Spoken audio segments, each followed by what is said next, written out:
সুপ্রিয় দর্শক, আসসালামু আলাইকুম। Welcome back to my channel cook with Arpa. আজকে আমি তৈরি করে দেখাবো গুঁড়া দুধের বিস্কুট, একদম ছোট ছোট। এগুলো দেখতে অনেক সুন্দর আর খেতেও কিন্তু অনেক বেশি মজার, আর খুব অল্প সময়ে এই বিস্কুটগুলো তৈরি করা যাবে। চাইলে আপনি 15 থেকে 20 মিনিটের মধ্যে এই বিস্কুটগুলো তৈরি করে সার্ভ করতে পারবেন। আর এগুলো যেহেতু অনেক ছোট, দেখতে কিউট, বাচ্চারা কিন্তু অনেক বেশি আকৃষ্ট হবে। আর মাত্র 2 টেবিল চামচ গুঁড়া দুধ দিয়ে আমি এতগুলো বিস্কুট তৈরি করেছি। বিস্কুটগুলো তৈরি করার জন্য প্রথমে আমি এখানে একটি বোলের মধ্যে নিয়ে নিচ্ছি 1.5 টেবিল চামচ পরিমাণ সয়াবিন তেল। তবে আপনারা চাইলে এখানে সয়াবিন তেলের পরিবর্তে 1.5 টেবিল চামচ পরিমাণ মেল্টেড বাটার নিয়ে নিতে পারেন। এখন এখানে দিয়ে দিলাম 2 টেবিল চামচ পরিমাণ আইসিং সুগার। আইসিং সুগার যদি না থাকে তাহলে আপনারা চিনি পাটায় অথবা ব্লেন্ডার গুঁড়ো করে ব্যবহার করতে পারেন। এখন একটা হ্যান্ড উইক্সের সাহায্যে খুব ভালোভাবে এটাকে মিশিয়ে নিতে হবে, যাতে করে এটা কিছুটা ফ্লাফি হয়ে যায়। আমি কিছুক্ষণ সময় নিয়ে এটাকে মিশিয়ে নিয়েছি, আর দেখতে পাচ্ছেন এটা কিন্তু কিছুটা ফ্লাফি হয়ে গিয়েছে এবং কিছুটা লিকুইড ভাব চলে এসেছে। এরপর যে অন্য একটি বোলের মধ্যে আমি একটা রুম টেম্পারেচারে থাকা ডিম ভেঙে নিচ্ছি। আর ডিমটা যদি ফ্রিজে থাকে তাহলে অবশ্যই 1 ঘন্টা আগে ফ্রিজ থেকে বের করে রাখতে হবে। এখন একটা কাঁটা চামচের সাহায্যে খুব ভালোভাবে ডিমটাকে ফেটিয়ে নিচ্ছি, যাতে করে ডিমের সাদা অংশ এবং হলুদ অংশ খুব ভালোভাবে একসাথে মিশে যায়। এখন এই চিনি, যে আইসিং সুগার এবং তেলটার মিশ্রণ তৈরি করে রেখেছিলাম, তার ভিতরে দিয়ে দিচ্ছি 2 টেবিল চামচ পরিমাণ ডিমের মিশ্রণ। এখানে কিন্তু বেশি পরিমাণে দেওয়া যাবে না, এই যে আমার কিছুটা বাকি রয়েছে।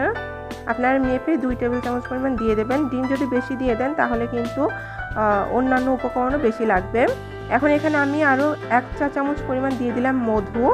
মধুটা যদি হাতের কাছে না থাকে তাহলে স্কিপ করতে পারেন, তবে মধুটা যদি এখানে ব্যবহার করেন তাহলে অন্য একটা আলাদা টেস্ট আসবে। আবারও সব কিছু একসাথে ভালোভাবে মিশিয়ে নিচ্ছি।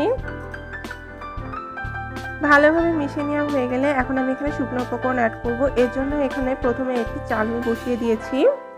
এখন এখানে দিয়ে দিচ্ছি 2 টেবিল চামচ পরিমাণ কর্নফ্লাওয়ার,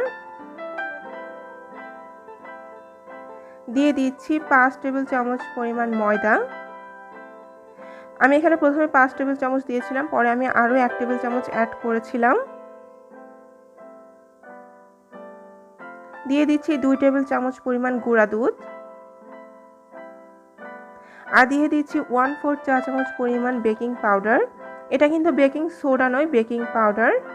এখন সব কিছু চেলে নিলাম। এখন একটা চামচের সাহায্যে এটাকে মিশিয়ে নিতে হবে, আর এখানে কিন্তু সফট একটা ডো তৈরি করে নিতে হবে। তো এখানে আমি পরে আরও 1 টেবিল চামচ পরিমাণ ময়দা অ্যাড করেছিলাম, কারণ এটা কিছুটা বেশি নরম ছিল। এই যে এটা কিন্তু এরকম সফট হবে, বেশি হার্ড করলে কিন্তু বিস্কিটগুলো হার্ড হয়ে যাবে। এরকম সফটলি তৈরি করে নিতে হবে। তো হাতের সাহায্যে আমি একটু মিশিয়ে নিয়েছি। এরপর এটাকে ঢেকে একটা সাইডে রেস্টে রেখে দেবো 7 থেকে 10 মিনিটের মতো। এতে করে এটা আরও বেশ কিছুটা সেট হয়ে যাবে, তখন আমরা বিস্কিটগুলো তৈরি করতে পারবো। তো প্রায় 7 মিনিট পরে আমি ফিরে আসলাম, আর এটা কিন্তু খুব সুন্দরভাবে সেট হয়ে গিয়েছে।